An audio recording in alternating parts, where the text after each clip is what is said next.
Yeni bir proses videomuza start verirəm. Hal-hazırda bu gözəl xanımın qaşlarını sabitləyirəm. Hər iki qaşı sabitlədikdən sonra keçirik gözün konturlanmasına. Qaşları daha çox önə çıxarır bu konturlama.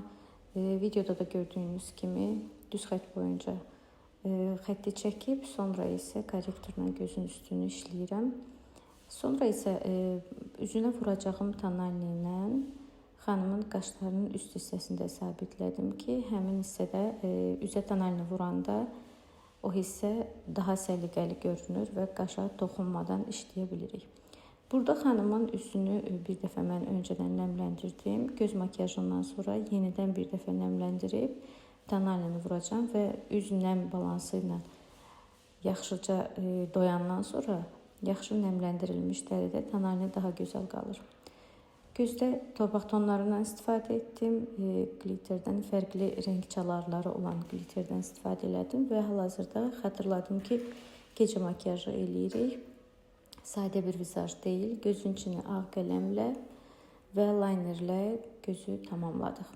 Hal-hazırda dediyim kimi ikinci dəfə videoda tam çəkməmişəm. İkinci dəfə nəmləndiricini vurandan sonra tonalni ilə üzü sabitlədim. Sonra isə gözün altına tam şəkildə yarımçıq qalan hissələrini işləyirəm. Bundan sonra keçəcəyik üz konturlamasına. Əvvəlcə tünd olan konturlamanı çəkirik. Üzün hansı hissələrini daha çox gizlətmək və qabarıq göstərmək istəyiriksə, həmin hissələri tündlə və ən çox önə çıxartmaq, işıqlandırmaq istədiyimiz hissələri isə ağ korrektorla daha çox önə çıxardacağıq. Xanımın cizgiləri onsuz da çox gözəldir. Alın hissəsi çox böyük olmadığı üçün daha az konturlamadan istifadə elədim və çənə xəttini önə çıxartmağa çalışmışam.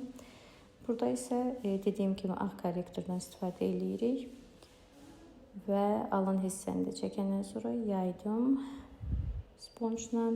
Bundan sonra isə ənliyimizi çəkib işıqlandırmanı tam şəkildə bərpa etmək üçün highlighterdan istifadə elədim.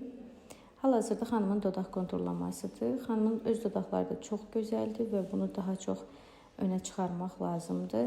Mən həmişə deyirəm, göz tonlaşması, makiyajı, üz tonlaşması yaxşı olduqdan sonra da dodaq çox önəmlidir. Çünki dodaq səliqəsiz çəkilərsə, bu zaman makiyajın önə çıxması da çox zəif şəkildə olur. Və dodaq da göz kimi ən çox öndə olan nüanslardan biridir vizajda.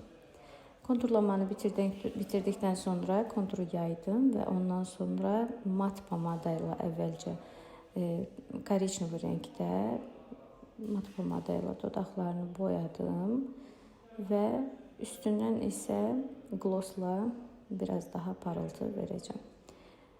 Baxın, videoda da göründüyü kimi dodağa çox önəm verirəm mən burada.